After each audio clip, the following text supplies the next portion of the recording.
That's too funny. It is funny.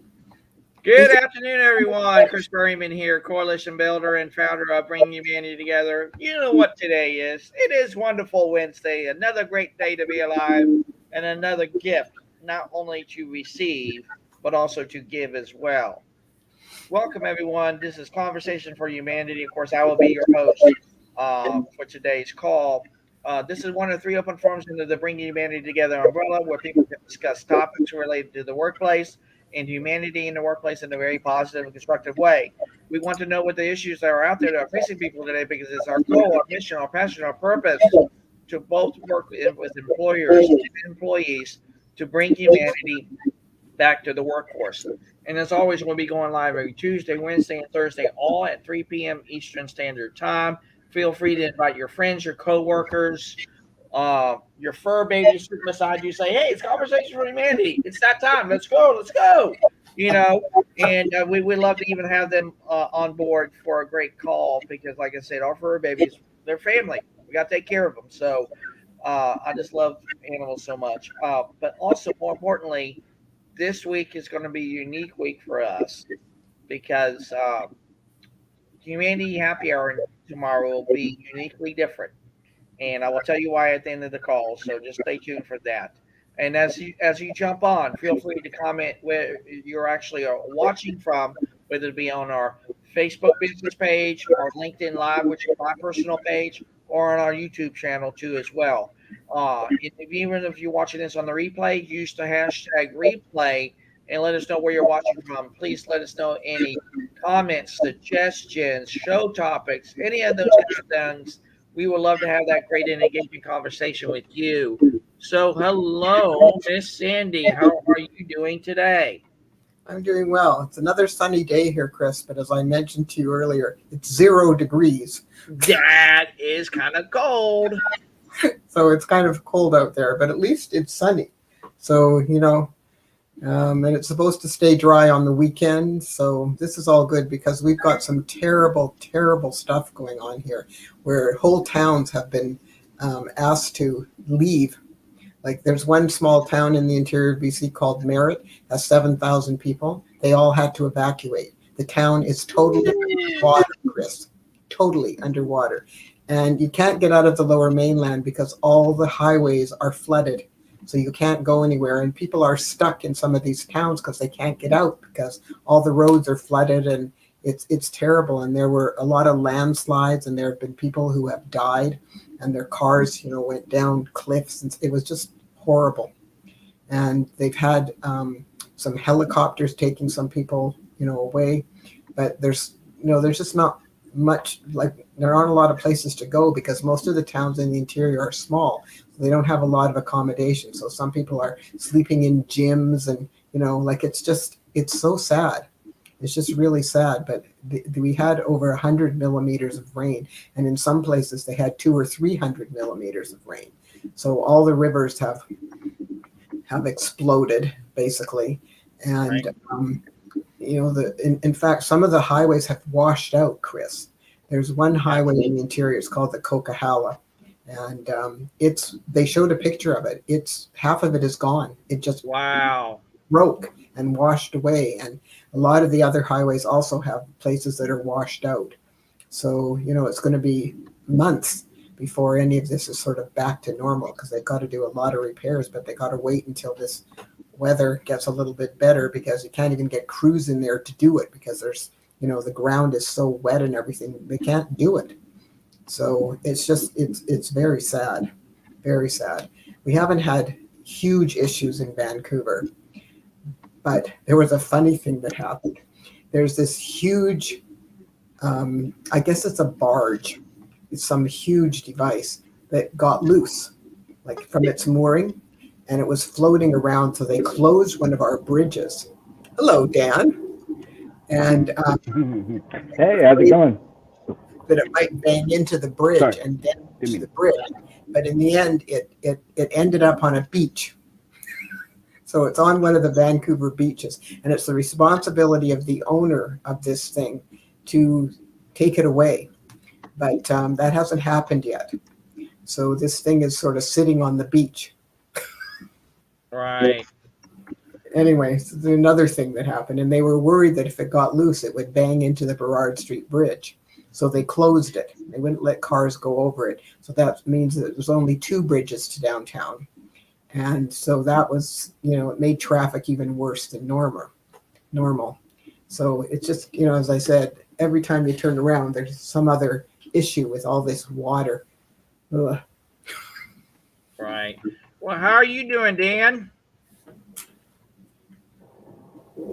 I'm doing well. I'm doing well. That is good to hear. Good I to had to get hear. my mic adjusted a little bit. Yep. Right. Very good. Very good.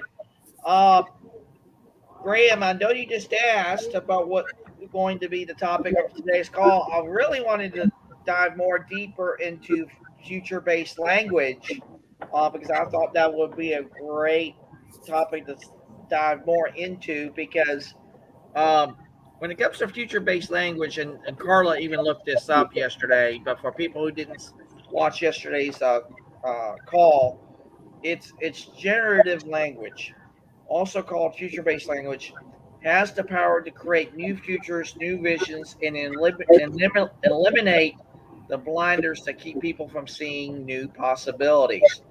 And that is truly inspiring when you really see it for what it is. That literally language can not only empower in people in such a way that it speaks to their very core, but also it can create that new future that can be there and that new possibility that's there. And when you do it from what Brian was saying yesterday, and you do it in a collaborative dynamic, and it's truly collaborative, and everyone embraces it. It goes to the passion and purpose of every single person on the team or in the organization or whatever it can be. It can literally shape the direction of an organization. I can even say it even will shape our very lives from the internal perspective of who we are. And the more I've been listening to this from Brian and Graham, it really speaks to me because, see, Brian touched on it yesterday about we leap right into our future because we're maybe in one way, shape, or form doing it based off the past. The past doesn't define us. It's just a mile marker, if you will, or a moment in time that this is what has been done, and this is what we did, and this is what was the end result of that. But that doesn't define us.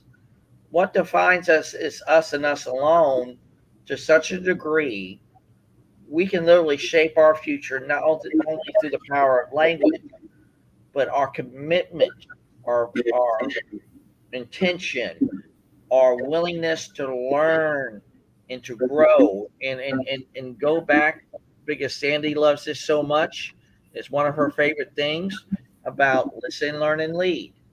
If we can become better listeners, we become better learners, and we become better leaders. So I know everything is interconnected to everything else, but the more I keep thinking about future based language, it really creates a whole new possibility that's far beyond the scope of what we've done probably for generations because it's like what Brian has taught me.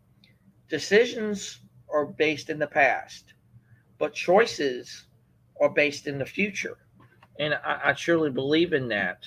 Um, oh, here we go. Here we go. I believe this might be Graham, but let me make sure and check because he just said this um, in the chat, and we'll take it from there. So let me make sure.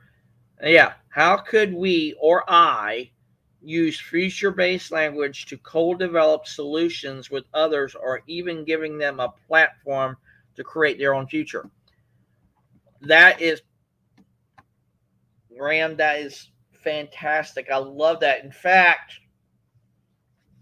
the more I'm thinking about this, and I had a conversation with Brian last night about this,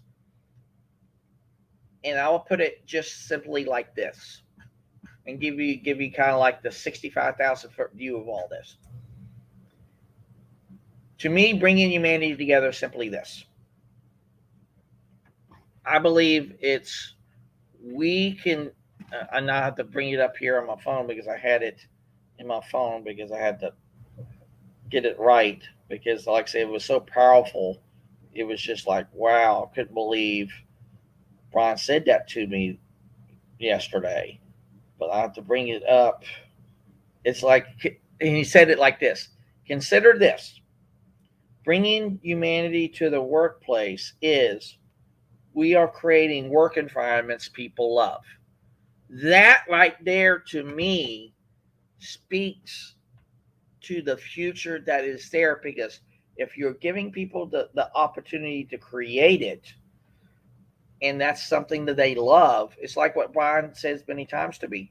I'm living the life that I love. So I will go to you, Dan. What's your thoughts on that?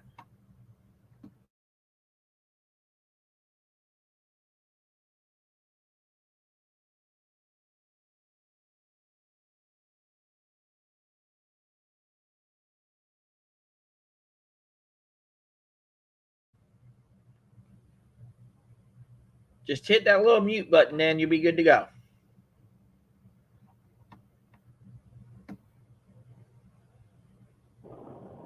For some reason I keep freezing up.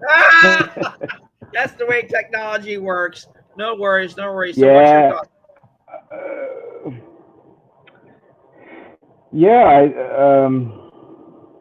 I think everything's based in language. Powerful. It's hmm. I think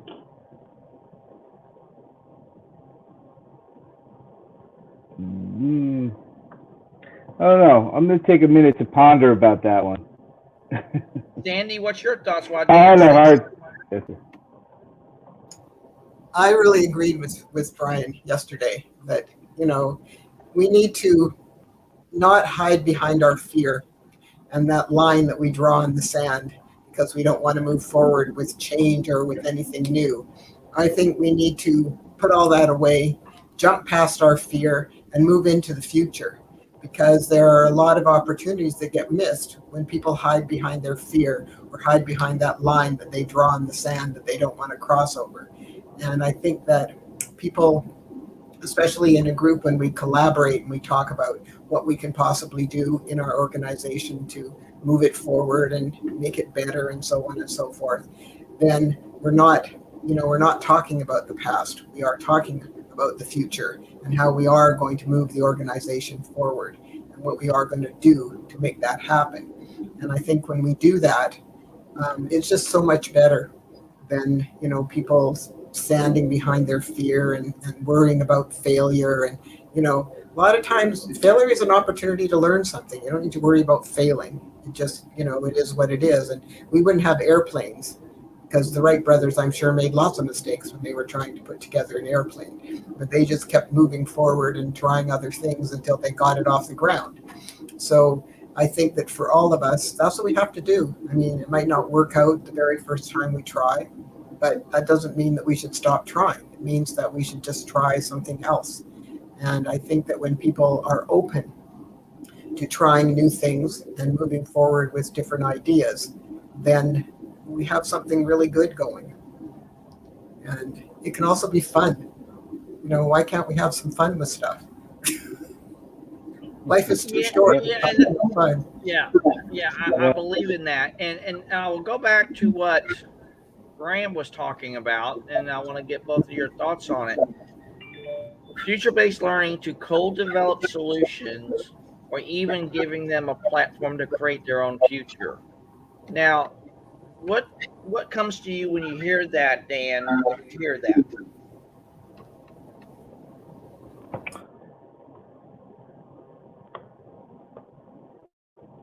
Hmm.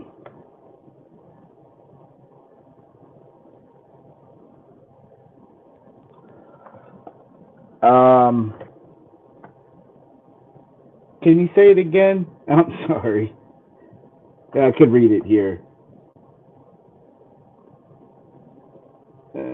How could we or I use future based learning to co develop solutions with others or even giving them a platform to create their own future? Well, I think he means Hmm. giving them an opportunity to to move forward on something, and that's sort of giving them some kind of platform to start with, especially if we're all talking together on different things. And it's just a matter of looking ahead instead of looking back, because looking back doesn't help us most of the time. So it's better to start looking forward and seeing what other opportunities there are out there for us to try. And again, you can't move your company forward if you're always looking backward. So you have to start thinking, what else can we do? What could we do that would move our company forward, that would maybe enhance our business? And again, I think that when organizations have the opportunity to let the employees have input so that they have a collaborative discussion, then they're much more likely to buy into whatever it is that we decide we're going to move forward with. Because when it's imposed on people, it's uncomfortable. People don't like change when it's imposed on them. But if they've had the opportunity to discuss and have input in how they think it should move forward, then they're far more likely to agree and to take it on and to deal with it and to do it. And I think that they should always be included in the discussion, because a lot of times the people that are on the front lines doing the work actually might have ideas, and we should listen to them. And because again, if you don't listen, you miss opportunities. So it's really good to listen to the people who are on the front lines, because sometimes they have creative ideas, things that might be more efficient, or maybe an idea for a new service, or a new, you know, project, or something that would enhance the business. So we should certainly listen to them. Not that hard. But here's the interesting thing about listening. We're not taught how to listen. We think because we have two ears and we can hear that that's listening, but that's not listening. So it's something that is active listening is something you have to learn how to do. And once you learn how to do it, you got to practice it so you get good at it. A lot of people think they're good listeners, but they're not, because they don't understand how many interferences there are, how many things that can impede our ability to actually listen actively and hear what people are saying. And unless we can do that, again, you miss opportunities because you're not paying attention, or whatever. And Sandy, I will take that to the next level step. Once we truly hear from them and meet them where they are at and understand what works best for them, don't try to control it, don't try to manipulate it, don't try to make it out something to what it's not. If you just let people be for what they are wanting to do and why they do it, and embrace that. It's like change. If we can embrace the change, not only can we embrace it, we can be that change.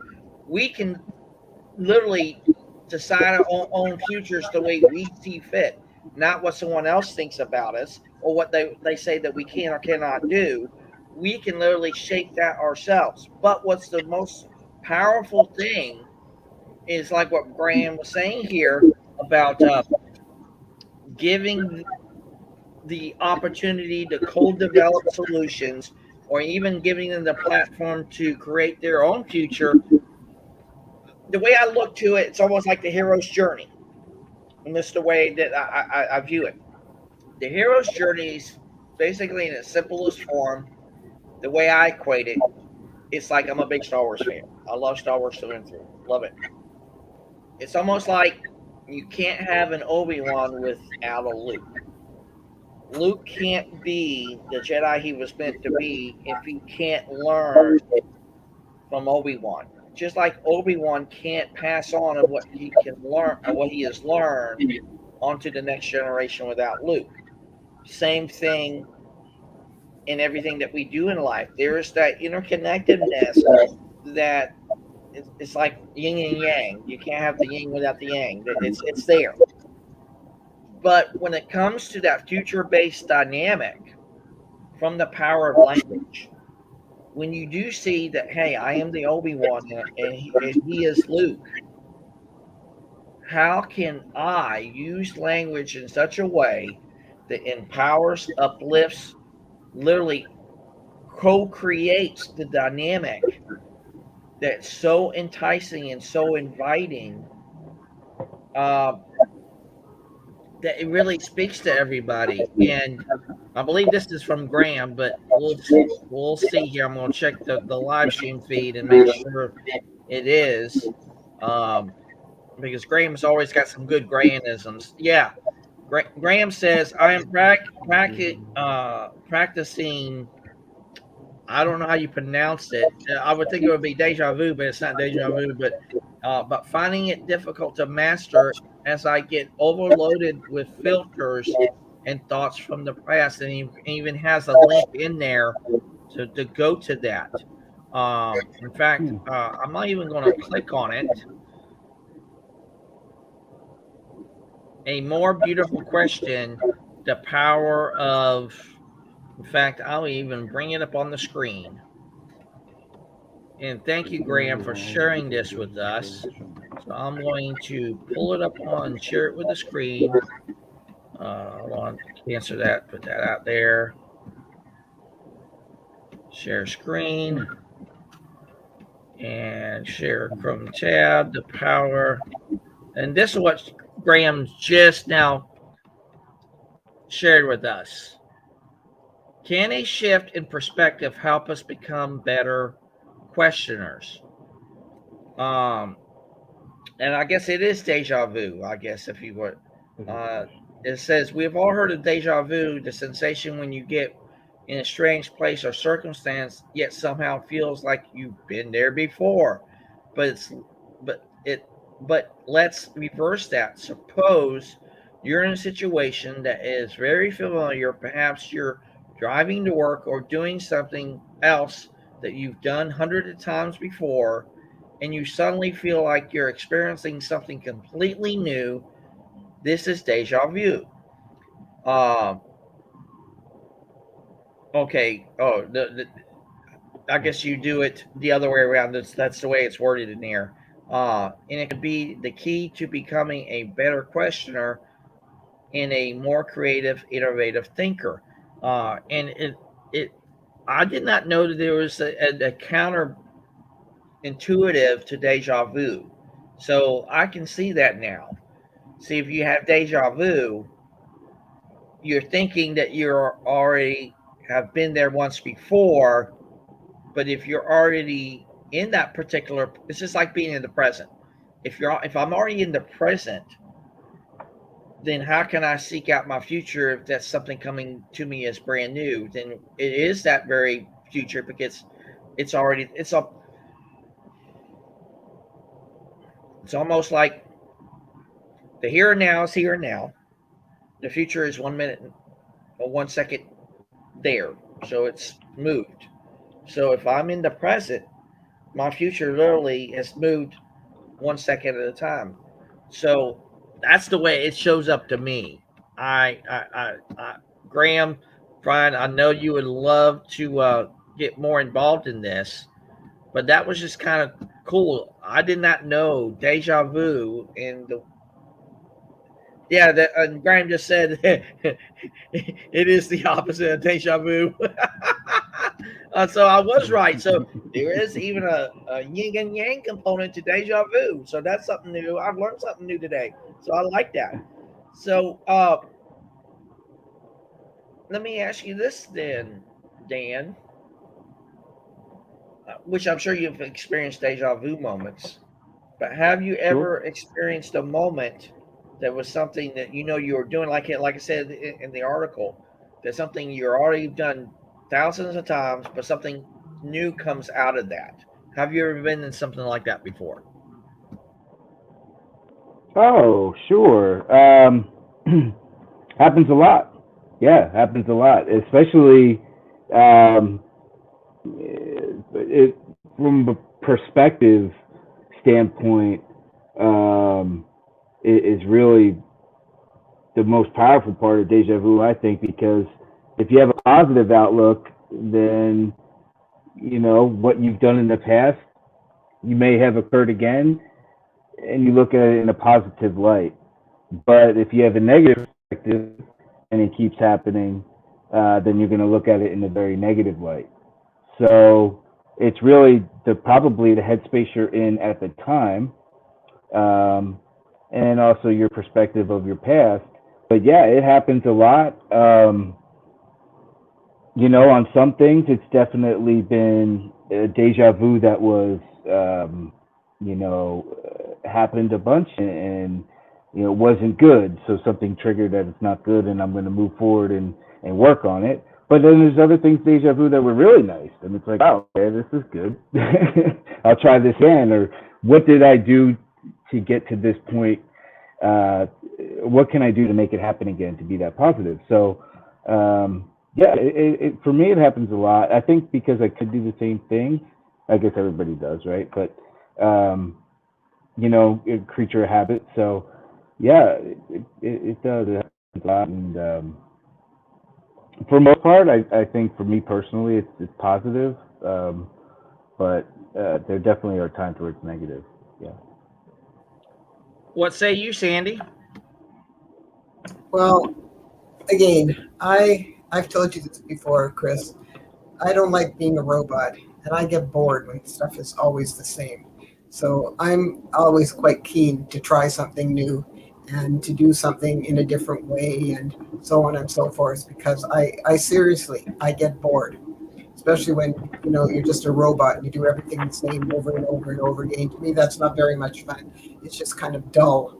So I am always interested in learning to do things in a new way and even to learn new things. I mean, like I told you, when I started this business, which I started on dare from my son, Dan, I had no business background. And so it was a very steep learning curve for me to start learning about all the different things that you have to learn about. It's a minefield, literally, and you've got to navigate the minefield in order to make your business successful. And not only that, but I didn't grow up with computers, guys. I'm old. So, there was a lot of stuff that I had to learn with regard to the computer, because today you don't populate on this thing here where everybody's on their phones. And if your website doesn't populate there and you don't have good SEO on it, then you don't exist. Because when people are looking for something, whether it's help or whether it's a product or whether it's some kind of a store, what do?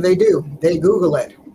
So if you want to come up in their search, you have to have good SEO on your site, and you have to have a website, because that's how people find the things that they want. And if you don't have that, they'll never find you. So you need to understand. I mean, Dan, I told everybody yesterday that I had a nice business card made because I have a friend who is a graphic designer. And I thought when I was giving workshops that people would ask for my business card. That wasn't what they asked for. They asked if I had a website. Right. I had to get a website made. Hi, Carla. So, I mean, it was what it was. And ultimately, I had it transferred onto WordPress. And I had the gal who did it come to my house and teach me how to use the back end of WordPress, because I had to do that. And I also told Chris and Carla yesterday that when I started doing workshops, I used overheads, transparencies. Have you heard of an overhead projector? You probably don't even know what that is. You're too young. Anyway, at the big law firms where I was doing this, the HR manager took me aside after about the third lunch and learn I did, and she says to me, "Sandy, you look old-fashioned.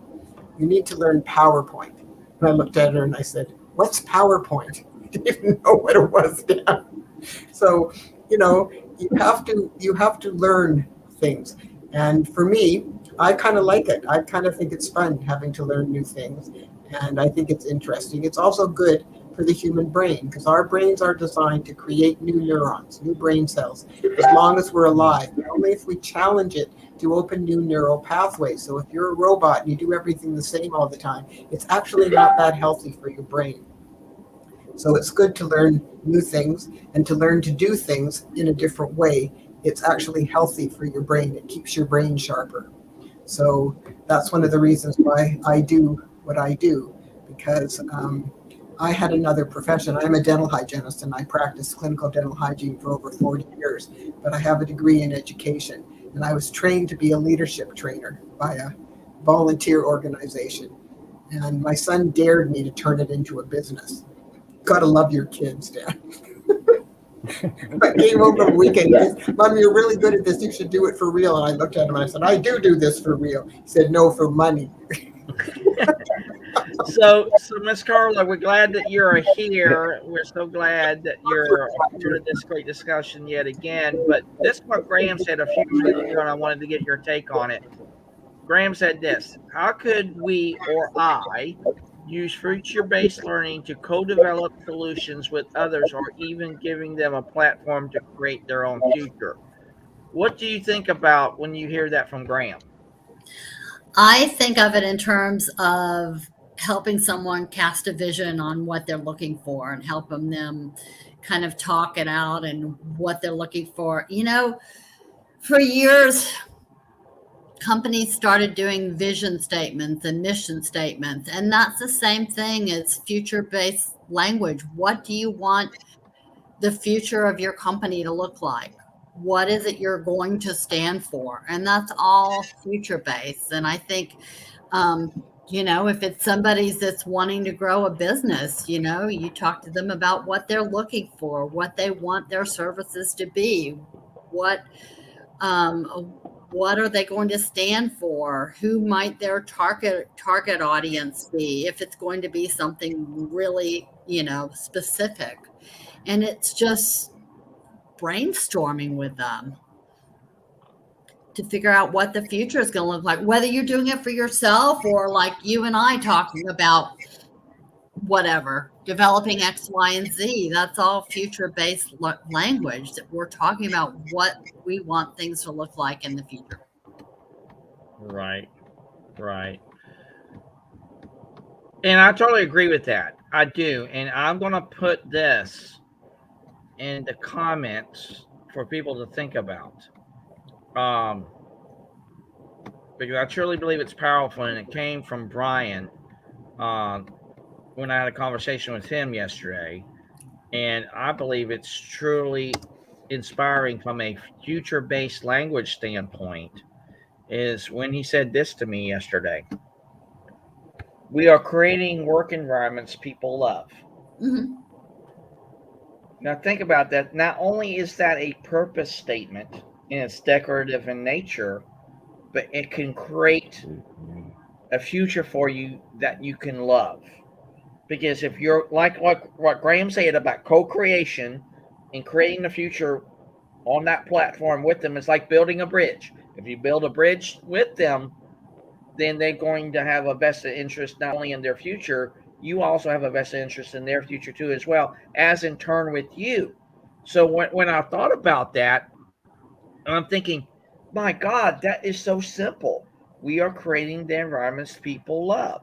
And I'm thinking, wow, that's so powerful. It's just like Brian has said many times on these calls. He's living the life that he loves. And I think that's brilliant. Work environments that people will love. You know, how many times have we said that we hate it that somebody has to say, I hate it that I have to go to work? That's a miserable existence. And if you want to keep it plain and simple, that's what we're trying to change. And none other, speaking of himself with the Brianisms as he does so well, Brian Sumner, how you doing, sir? Good. I apologize. I was coming on, and right as I was coming on, a client called, so I had to jump over. You know, that's the way it goes. Oh, this has got to be from Graham. Could people create their own working environment that they love? Absolutely.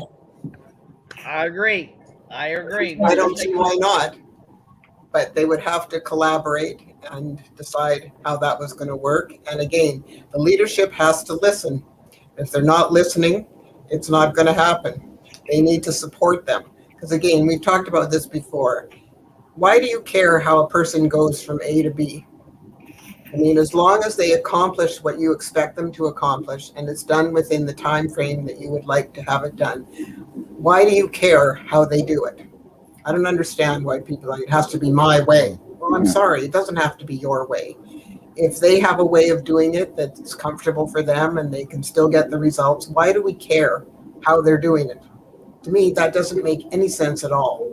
It shouldn't be, it's my way. Do it my way. Do it like I told you. Well, why?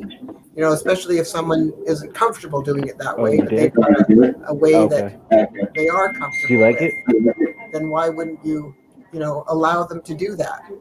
It just doesn't make any sense to me that you wouldn't want them to move forward and get it done in a way that they're comfortable and that they're capable of handling. And, we're good to go. Totally good to go. So what's your take on that, Ryan?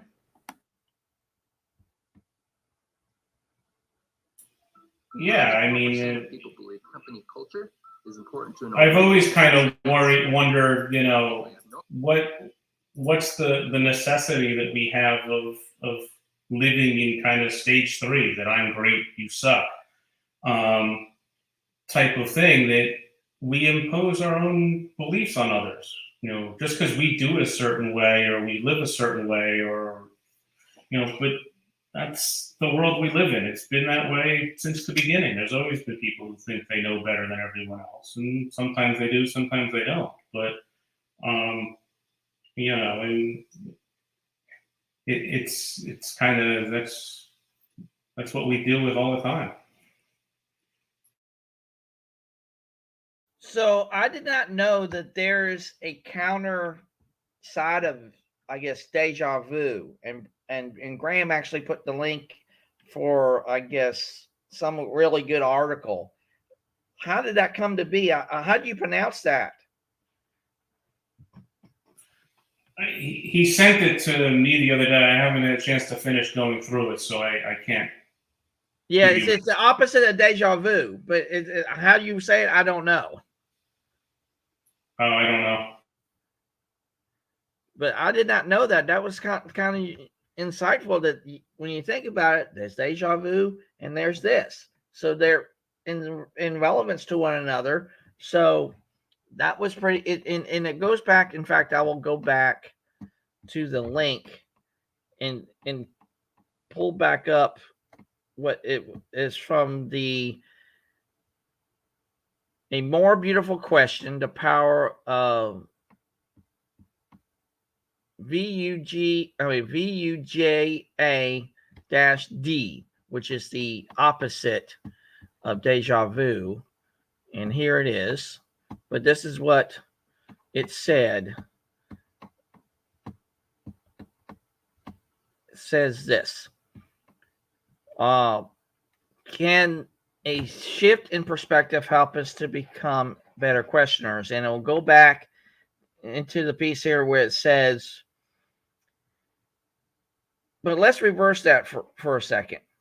Suppose you're in a situation that's very familiar. Perhaps you're driving to work, doing something else that you've done hundreds of times before, and you feel that you're experiencing something completely new. This is how you pronounce that, and it could be a key to becoming a better questioner, a more creative and innovative thinker. And like I said, I don't know how you pronounce it, but my gosh, when I saw that, I was like, wow, there's an actual Deja Vu. Yeah. Yeah, I mean, what it's talking about, though, is kind of looking at everything freshly, newly, in many ways. It's a little like, have you all heard or read or seen anything from Seth Godin, the marketing guy? He had a talk once, and he was talking about the purple cow, or something that's extraordinary or remarkable, something worth making a remark about.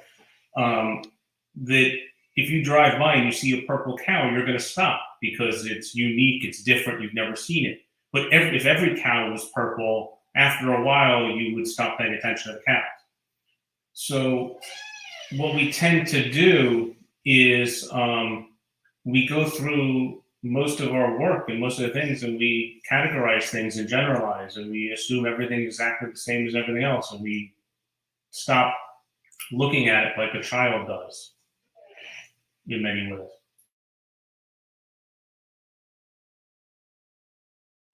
So what's your thought on that, Carla?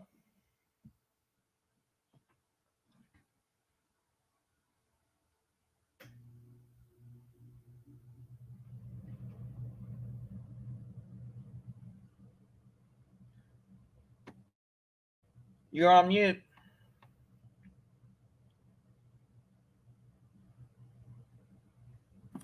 I don't know. I'm trying to find the article. I wanted to look at the article. Haven't seen it yet, so.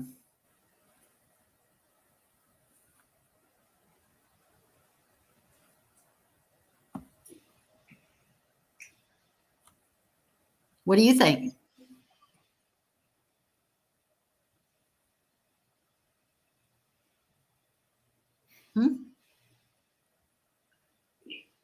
Look, in my experience, it takes actual generation of thought to create something new each time. To be able to suspend your past beliefs, your decisions, your biases, your filters, if you will. As I said to you, Chris, 40 million bits of information come at us every second. We can process 40 of them. And it's a matter of what you choose to filter. But, it's a little like talking to someone or meeting someone. Very often when we get together and you meet with someone, you already know who they are, right? And you've already formed some kind of opinion or judgment about them. So you know what you're going to expect, and that's partially why the mind does what it does. And we like predictability, we like routine, it makes it easy, safe, and so forth. But imagine having a conversation with someone that you may know for 10, 15 years or, a few hours, few days, and having a conversation with them and listening to them as if you've never met them before. Interacted with them as if you've never met them before.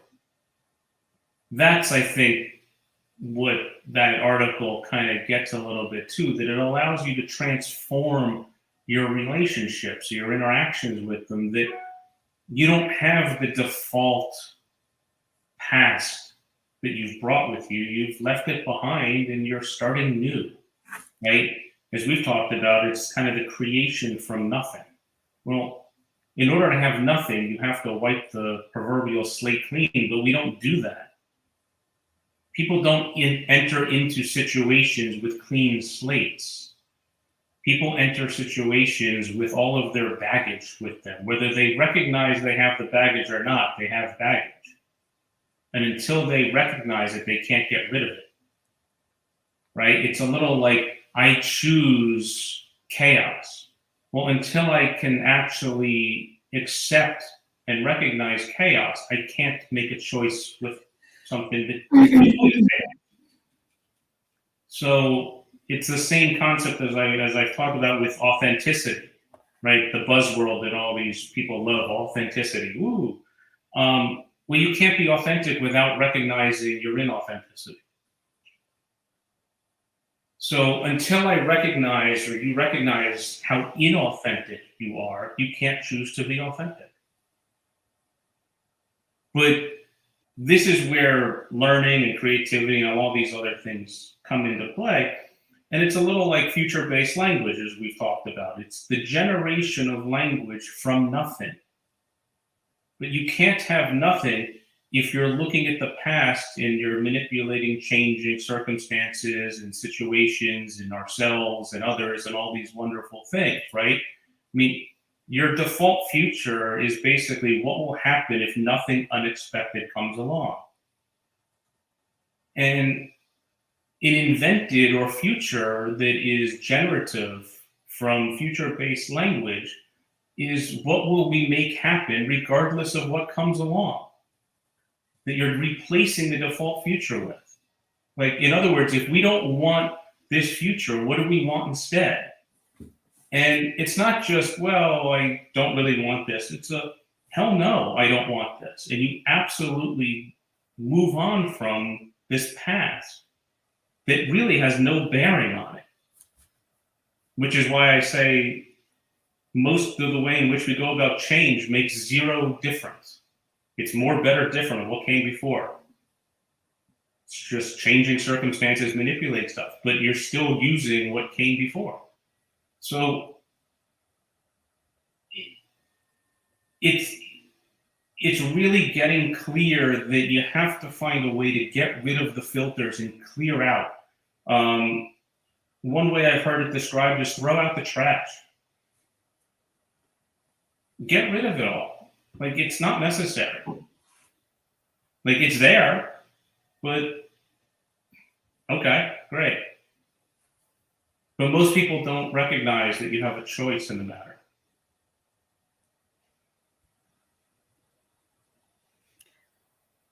Chris, did you play the video that's in that article? No, but I can. I can pull it right back up. I sure will do that. So let me go back to the article, because I know I wanted to give you some reading on that because you wanted to read. Well, I got down to where the video was. Okay, all right, very good, very good. Let me bring it back up, and we'll go play this little video that comes from the article, A Power of, I forget, I'm not good with words, but it's the opposite of Deja Vu. Yeah. All right. And it's from George Carlin, right? Yeah. All right, here we go. Just had, that's weird. Just had that little feeling. You ever get that funny little, that kind of feeling, that Vuja day? You know, not deja vu, this is Vuja day. This is the strange feeling that somehow none of this has ever happened before. And then it's gone, you know?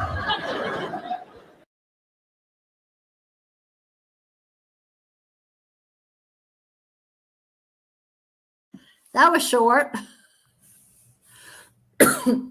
That was so funny. That didn't clarify a whole lot. But it was insightful because that comes from George Carlin. Mm-hmm. As only insightful George Carlin can be. Yeah. What's your thoughts, Miss Sandy? Well, I like to try new things. I like change. I like learning new things. And so to me, I don't base a lot of things necessarily on the past because I'm always looking forward. I mean, I would never have started this business if Mark hadn't dared me. And once I got into it, I had to keep looking forward and moving forward because I had to learn a lot of things because I didn't have a background to develop a business. And so I didn't really have a choice. You got to jump in and you got to start learning things. And you had a choice. You could have not done it. Well, that's true, Carla, but I like doing new things. So, and because I was physically suffering from practicing, and I didn't know how much longer I was actually going to be able to do it. I was happy to have something else to do and to develop something that would be fun to do. And because of my background in education and because I enjoyed doing it as a volunteer, I didn't see any reason why, like Mark said, I couldn't turn it into a business. So, but it was a very steep learning curve in terms of understanding the things that I had to learn to be able to launch this business and maintain it and keep it sustainable, because I really didn't have much of a computer background. I mean, yes, we used computers in the office, but that was all dental stuff. So I needed to learn a lot of things, and that's okay. There's nothing wrong with that. It was actually kind of interesting for me to learn all this, like WordPress and use Word better and use and learn PowerPoint and learn Excel and, different kinds of things that I needed to use. And so I had to learn how to use a lot of those different things, but that's okay. It was fun. And it was, a whole new world for me. And Brian, even though I know people for a long time, because I'm not doing what I used to do, when I meet some of my old friends from dentistry and, and they ask me what I'm doing and they go, what? Like they can't believe that I've moved into something away from healthcare and, all this kind of stuff. And then you're doing what?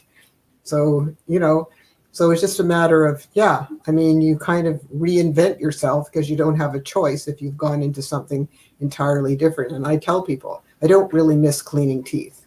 No. I don't miss cleaning teeth. I miss the people. I miss my patients and I miss my colleagues and, those kinds of aspects of the practice, but I don't miss cleaning teeth particularly. So, I did it for over 40 years. It was enough. And particularly because it's so hard on your body. Most people who work in dentistry for as long as I did end up with back, neck, and hand problems because, we sit, we lean, and we twist. And our spines are really not made for that kind of abuse, if you will. And so most people end up with different kinds of issues. I mean, I used to see my chiropractor on a regular basis. Sometimes I'd phone Jeff and I said, if I had your home phone number, I would have phoned you on the weekend. I was in such pain. So, it's just a matter of, again, what are you doing? I don't have those kinds of issues anymore because I'm not practicing and because I have a very good chair that when I'm sitting at the computer, and sometimes I just take my laptop into the kitchen and I stand and work. And, it just depends what you're doing and how you're taking care of yourself and how you view yourself. I mean, I'm a different person now because of all the things that I had to learn, and I'm okay with that. I think that it's been something good. My kids find it very amusing, particularly my son, who is very good on the computer. Mark can't believe what I can do now. He thinks it's very amusing, but it's just I've found it interesting, and I have enjoyed learning how to do these different things, and it has made putting together the programs that I put together also interesting and fun. And I also do a lot of research to find new exercises to put into programs, games to put into programs. And I also research the topics that I teach to make sure that I'm up to date with the information that I'm sharing on those different topics. So again, it keeps me very busy. And of course, I blog a lot. So, it's another thing that sort of keeps you thinking. And because you got to decide what you're going to blog on, and then you got to write it. So it's just a matter of I mean, I'm always forward looking. I don't like to sort of, lay on the past. The past is past. It's done. I'm not practicing dental hygiene anymore. I'm now into a whole new world, and I'm enjoying it. And I've met a lot of trainers, and we all work differently, which I also find very interesting. But that's fine. That's also been good.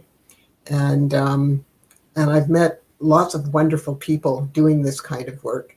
And again, as I mentioned, people said, oh, you have to figure out your target market. Yeah, very funny.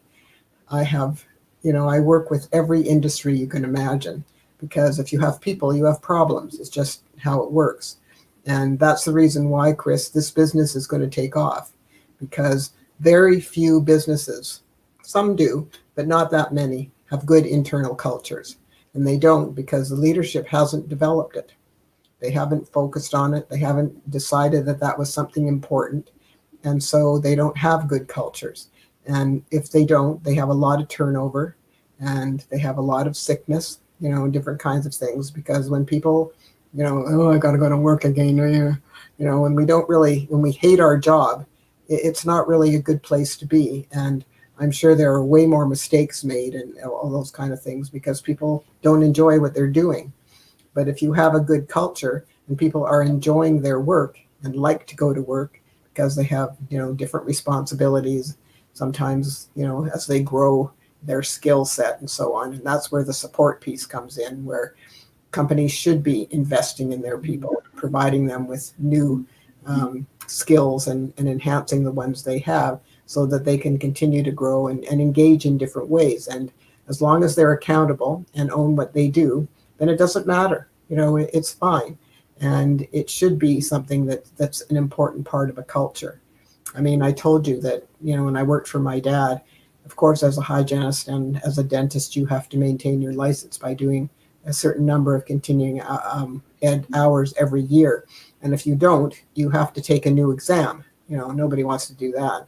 So, but because my dad fully believed in all of that, he used to pay for all of it because he could write it off. we couldn't write it off. And continuing education courses aren't cheap. And the annual conferences that we went to, they weren't cheap either. But Dad really felt that it was an important thing for all of us to do. And so he just footed the bill So, and wrote it off. so, It was so, paid. so let me ask you this, especially since both you and Carla have been in the healthcare field for over 40 years.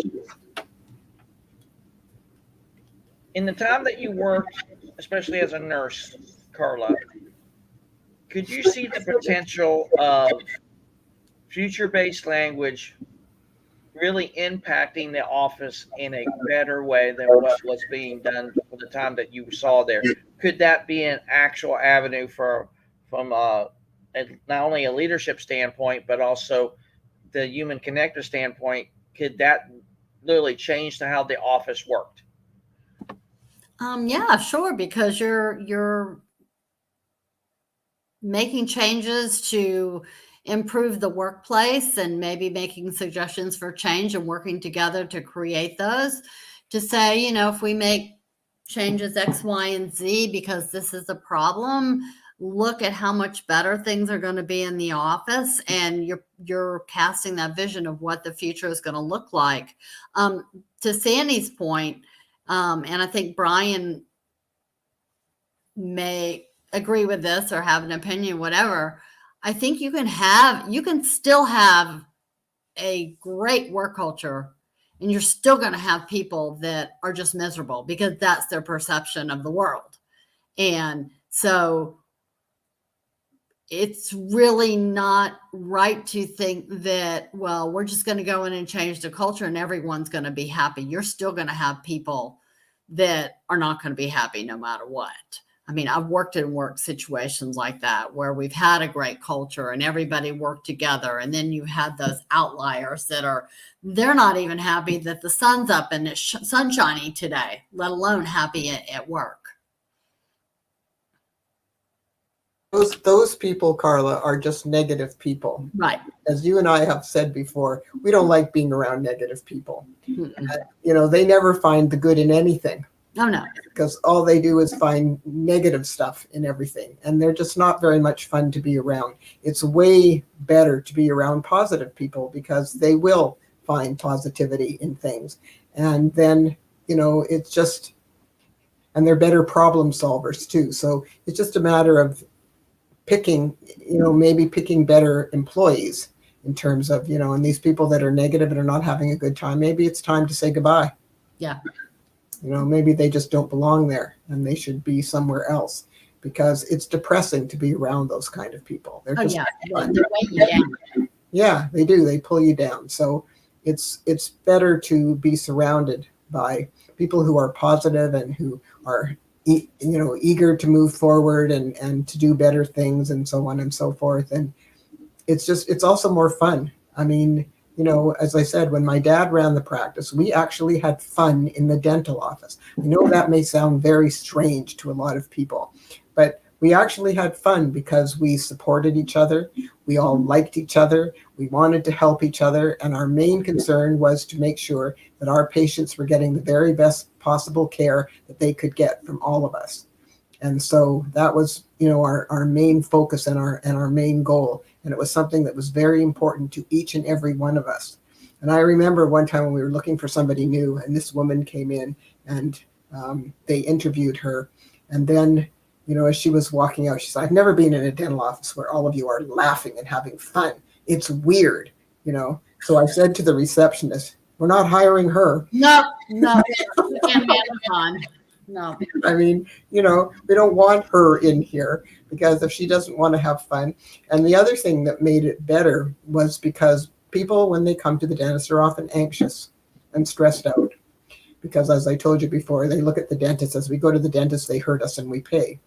So when we were relaxed and supportive and friendly, then it helped to relax them and they were less stressed out and less anxious because the atmosphere was more pleasant. So, and I told you, after that asshole bought the practice and, with his anger management issue, I mean, the whole dynamic changed. And you could feel it. I mean, it's palpable when it's a bad culture. And, you know, I told you the other hygienist left almost immediately. And he turned over his assistant about every 3 or 4 months. And he had his receptionist in tears pretty much every day, sometimes more than once a day. And of course, like you said, Carla, the key person in an office is the person that greets the patients or, you know, greets whoever comes in. And that's because they know everybody and so on and so forth. But if they're not happy, it sets a bad tone. And I had patients phoning me at home, asking me what the heck was going on in the office. And I told them I was really sorry, but I couldn't talk about it. Yeah. And then, you know, I left too because it was stressing me out. It was just totally stressing me out. I wasn't having fun anymore. And this guy was just a complete, excuse my French, asshole. So, you know, I didn't want to work there. And, you know, then I had phone calls because people would phone me and go, I went to have my teeth cleaned and you weren't there, you know. Yeah. Yeah. Well, because they were used to me and used to how I dealt with them and made them feel more comfortable and, you know, let them know that I had their best interests at heart and, you know, those kinds of things. And this guy just, you know, didn't have any of those things. And it made patients uncomfortable. And I told you that's why they would phone the receptionist and ask where my brother was, because they wanted to go back to my brother. And these guys then wanted to sue my brother because he was stealing the patients. So the lawyer told them that they had no case. You can't make people stay with you if they don't want to. And if they had been a patient of Dave's for 25, 30 years before, and now they weren't happy with you guys, you can't make them stay. They wanted to go back to the dentist they were comfortable with. And that's why they left. I mean, when Dave left, he only spoke to the few patients that he was actually treating at the time that he left. Other than that, he didn't speak to any patients. He didn't say anything to anyone. So he wasn't doing that. They wanted to go back to him because they liked him. Yeah. And, you know, it was just a matter of, you know, and the lawyer said, sorry, you don't have a case. There's just no case here. You have to change what you're doing. Right. So I want to go to Brian because Graham brought up, I guess, the levels. There's a level 1 to what level 5? Is that correct, Brian? Yeah. So what are the 5 levels? Well, level 1 is the world sucks. It's the level of prisons. It's kind of a very disjointed level, and you know where this comes from. It comes from a lot of research, and it comes from some people. And ultimately, what we do is we create tribes. We're all tribal by nature. I mean, that's what the human species is. We're tribal. And we've created tribes and we continue to create tribes, right? I mean, you've all heard the term or used the term, oh, everyone I know thinks this or everyone I know says that. Well, what we really mean is the 5 people that we're friends with say whatever they say. It's a tribe, and there's nothing wrong with tribes, but not all tribes are the same, okay? And ultimately what happens is as people see the world is how they behave, but we largely behave based on how people show up and what we get experienced with and so forth. But the first level is, you know, life sucks. And this is, you know, it's unfortunate, but it's kind of, you know, there are people, you know, you see school shootings, you see a lot of crime, you see a lot of things. That's the language of, or the level of that. Level 2 is my life sucks. And, you know, you go to certain places and certain organizations and some companies, and the experience going there is miserable, right? And one of the ways I've heard it described, and the example is like you go to the DMV and you're waiting in line and it's miserable and it's time consuming. And you wonder, you know, how is it that a place can be so efficient or inefficient? And you talk about culture. Well, in some cases, in a lot of cases, culture makes people stupid. We do dumb things based on culture, right? That doesn't mean that individuals are dumb or stupid, but the culture around people ends up facilitating and we do dumb things. The third level is I'm great or not. And this is where most people arrive at, and they park here for most of their life. And you look at a lot of companies, even some really high functioning, excellent companies, best in class kinds of companies, really smart, educated people tend to be in this group as well, right? But imagine being in a company where everyone thinks that they're great and everyone else around them sucks. It's competitive. I'm better. I'm working against you, right? We're constantly in some form, and it doesn't have to be vitriol with it, but it's I'm great, you're not. I mean, and this is where most leaders speak from, right? This is where most academics come from, people in education. I'm great, you're not. People in medicine tend to be this way. People in politics tend to be this way. Yeah, the list goes on and on.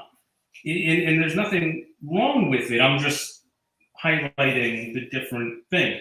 Level 4 is we're great. And it's really difficult to get from level 3 to level 4 for most people, because we're very absorbed that I'm the smart one in the room, or I'm doing this and I'm getting recognition. But moving it to we're great is level 4, and level 5 is the world is great. And it's not about just reaching level 5 and, the sky's open and music plays. It's not what it's about. It's leaders who are really good have the ability to speak at all levels. And I heard a very interesting, negative people tend to be stuck on level 1 or 2. And they come off as negative because they say their life sucks or the world sucks. And put it this way, for the last year and a half, we've been talking about bringing humanity back to the workplace or into the workplace. So in a sense, talking about level 2, the workplace sucks. It's toxic. My life sucks because I'm in a terrible place. I'm working in a bad place. But at the flip side of that, we're on level 3. I have the answers. I'm great. They're not. So one of the things is I was reading something. I saw this about leadership, and it was fascinating because it was put in a way that I had never heard it before. But imagine if leadership is about all the things about ourselves that we don't like, that we don't actually acknowledge parts of ourselves that we don't like, that you want to talk about rewriting a future or creating something or future-based language or making a transformation.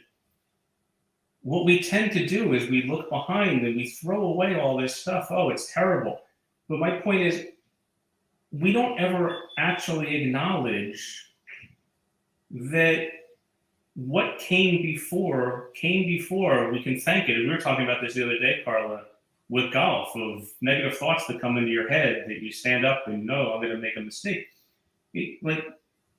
We tend to buy into external situations, and it's so weird because, and we all do this, and I'm not absolving anyone from this. It just, maybe if we acknowledge that we do what we do and we're doing the best we can, Chris,